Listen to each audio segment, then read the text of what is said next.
Hello everyone, welcome to HKM tech world. तो basically इस video में हम लोग जानने वाले हैं एग्रीगेट फंक्शन क्या होता है सीक्वल में और इसका क्या बेसिकली यूज है सारा एग्रीगेट फंक्शन का। बेसिकली हम लोग का एग्रीगेट फंक्शन बेसिकली यहाँ पे 5 तरह का होता है। 5 टाइप का एग्रीगेट फंक्शन है: मैक्स, मिन, सम, काउंट, एवरेज। और ये नाम से ही पता चल रहा है सबका मतलब क्या होगा।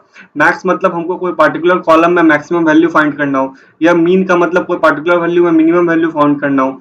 सम का मतलब क्या होगा, उस पर्टिकुलर कॉलम में जितना भी वैल्यू होगा सारा को ऐड करके हमको रिजल्ट देगा। काउंट का मतलब क्या होगा, उस कॉलम जैसे वैसे मैं मार्क्स का एग्जांपल लूं तो मार्क्स का मतलब क्या होगा, मार्क्स कॉलम में टोटल कितना नंबर ऑफ एंट्रीज है टोटल काउंट करके हमको रिटर्न करेगा काउंट में। एवरेज में क्या होगा, मार्क्स कॉलम का एवरेज निकालेगा। बेसिकली एवरेज सिंपल वही सही तरीका से निकलता है जैसे हम लोग मैथ्स में निकालते हैं। फॉर एग्जाम्पल अगर मान लीजिए यहाँ पे मार्क्स टोटल मार्क्स ऐड होगा बाई में टोटल नंबर ऑफ कॉलम, तो एवरेज वैसे ही रिटर्न होगा यहाँ पे।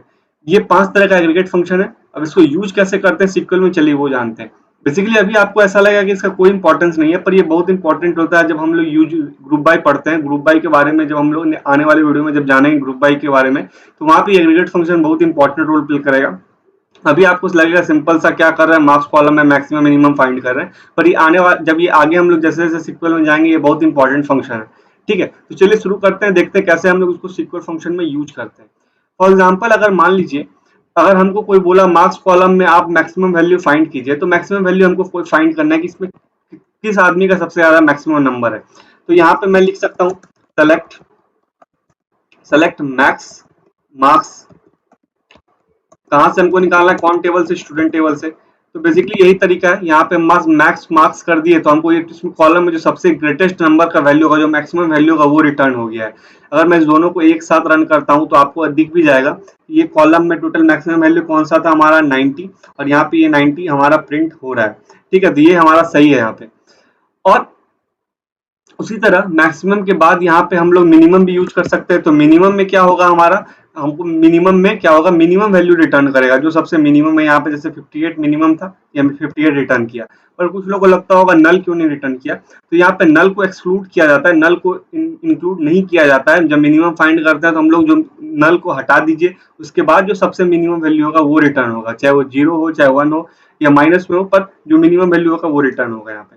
ठीक है, पर नल इंक्लूड नहीं होगा।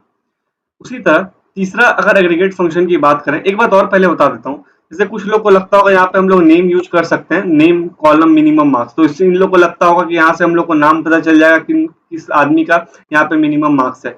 इसको ऊपर एग्जीक्यूट कीजिएगा तो यहाँ पे एरर आएगा।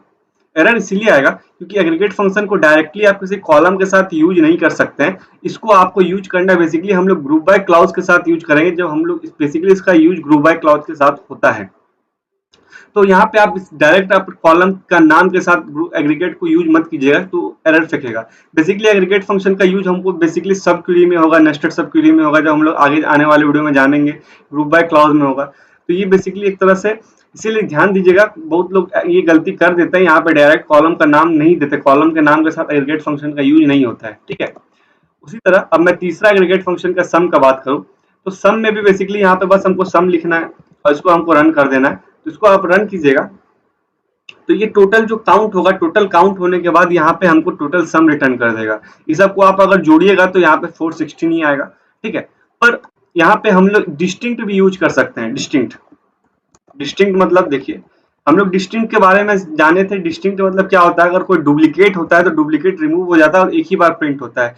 फॉर एग्जाम्पल यहाँ पे 60 है, 60 दो बार यहाँ पे रिपीट हो रहा है, तो यहाँ पे अगर काउंट जो होगा, काउंट में 60 एक ही बार काउंट होगा यहाँ पे, तो यहाँ पे 416 से 60 हट जाएगा और हमको 356 शायद होगा, तो 356 ही आएगा यहाँ पे, 356। ठीक है, क्योंकि यहाँ पे डिस्टिंक्ट हम लोग डिस्टिंक्ट मार्क्स कर दिए, तो यहाँ पे जो रिपीट हो रहा होगा वैल्यू वो हट जाएगा और एक ही बार वो सम में आएगा। ठीक है, उसी तरह काउंट में बस यहाँ पे हम अगर काउंट कर देते हैं और यहाँ पे हम लोग काउंट कर रहे हैं total number of marks column को, तो यहाँ पे टोटल, इसको मैं पूरा रन करता हूँ तो यहाँ पे शुरू आ जाएगा, इसको मैं एग्जीक्यूट करता हूँ यहाँ पे। तो यहाँ देखिएगा मार्क्स में टोटल यहाँ पे टोटल 8 वैल्यू है, पर दो तो यहाँ पे टोटल देखिए, जैसे यहाँ पे 1 2 3 4 5 6 7 8, टोटल यहाँ पे 8 वैल्यू है।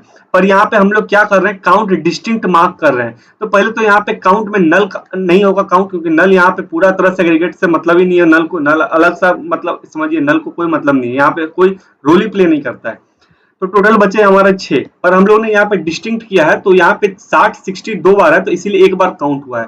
पर अगर यहाँ पे हम डिस्टिंक्ट हटा देते हैं और इसको एग्जीक्यूट करते हैं तो यहाँ पे 6 हो जाएगा, क्योंकि यहाँ पे फिर 60 को डबल बार काउंट हो सकता है। पर उसी तरह अगर आप डिस्टिंक्ट दे दीजिएगा तो वो सिर्फ एक ही बार काउंट होगा हमारा यहाँ पे, ठीक है। सॉरी, खाली हम लोगों ने डिस्टिंक्ट रन कर दिया था, एक ही बार यहाँ पे काउंट होगा, ठीक है। इसका मतलब ऐसा ही है काउंट का मतलब। और यहाँ पे बेसिकली हम अगर इसको मैं यहाँ पे एक बार हटाता हूँ, अगर हम लोग यहाँ पे काउंट स्टार करते हैं तो ये टोटल नंबर ऑफ टपल को काउंट करेगा। जैसे ये 1 हो गया, 2 हो गया, 3 हो गया, 4 हो गया, 5 हो गया, 6 हो गया, ऐसे टोटल नंबर ऑफ यहाँ पे रो काउंट होगा। टोटल नंबर ऑफ रो कितना है, तो ये तो 8 है, तो यहाँ पे टोटल 8 प्रिंट हो जाएगा हमारा।